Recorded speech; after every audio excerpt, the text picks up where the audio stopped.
Olive Pride brings a touch of pride and the natural beauty of olive oil to your table. Made with love by Clover.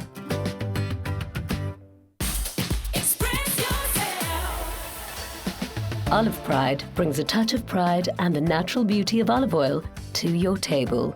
Made with love by Clover. And welcome back, South Africa. We are out of breath, but we are still high on that appetite. We need some food. We need food now. So let's get cooking. Get started. Yeah, I've already started. I see you were too hungry to wait. Yeah. So we're going to start with our recipe. We are making that Katsu curry that we mentioned. And what a Katsu curry basically is that the chicken is breaded in panko crumbs and then fried. We're putting a spin on it because you know how we do. And we're actually going to crumb our chicken in some oats and some delicious spices and flavors. Obviously, it's going to be, it's not going to be the same texture, but it's still going to have that crunchiness from the oats itself. So to start it off, I'm going to go in with my oats as well as the spices. What I've got here is some turmeric, some garam masala, and then I've also got some salt and pepper to be just the breading part, the dry ingredients. So let me just stir that together. I think it's such a clever thing, and it looks so beautiful. I can just taste that crumb on the outside. And we're actually marrying Japanese cuisine. That's a katsu. And remember, viewers, it's not katsu. You're not suing the cat away. It's katsu. It's a Japanese word. Thank you for clearing that. And we're marrying it with Indian cuisine. Yes. Thank you for clearing that up for anyone that was confused.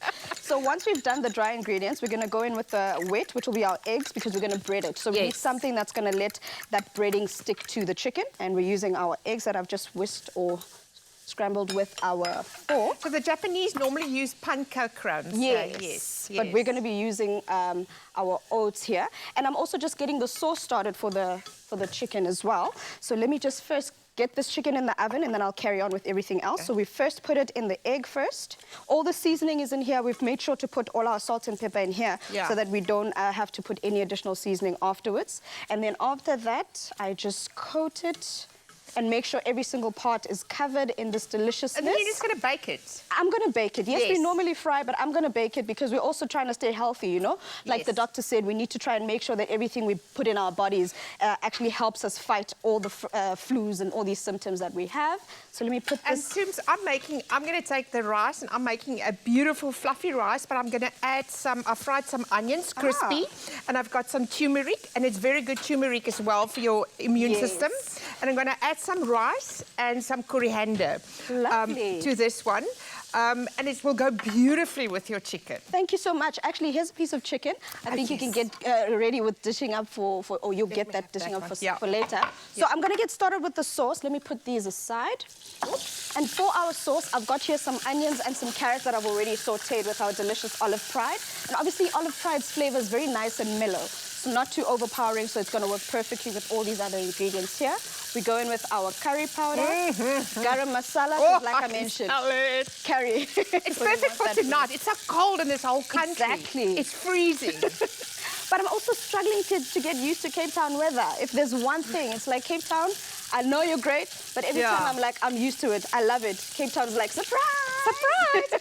I'm used to the Free State weather. It's going to be -7 tomorrow, I think. Oh, thank goodness I'm in Cape Town. So I'm going to stir that together. And to thicken up our sauce, I've got some flour here. Yeah.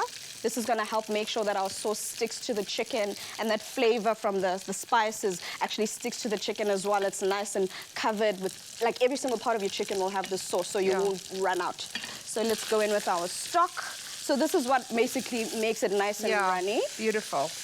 I can smell it, and all those flavors, they are marrying together in that pot. It smells amazing. Amazing. So I'm carrying on with my rice. I'm going to add some coriander in here, fresh coriander. And then, Pali, my piece de resistance is my egg. So they serve it with this rice as well, with an egg, with a boiled egg. So we're using chicken there and chicken here. But the boiled egg you boil, and then you crack it after you've boiled it, and you put it in turmeric water. And when you peel it now, you will see that it's marbled. Look how beautiful that is. Let me quickly do that. That's amazing. So I'm gonna dish up my supper here, because like I said, we worked up that appetite. So Look at this. Ladies, have you forgotten about me? Oh, I feel like you guys Polly. are just cooking away, forgetting that Bali is hungry as well. Ladies, the food looks absolutely delicious. Thank you so much for cooking. It smells so good. Can't wait to dive in and eat. Guys, thank you also for social media. All the comments are so beautiful. Now, it's a jam-packed show, though, with Star Power tomorrow. So tune in and hang out with Tammy Dish, Gavin Raja and Nina Hastings. Until then, Mzansi, good night, stay safe and happy eating.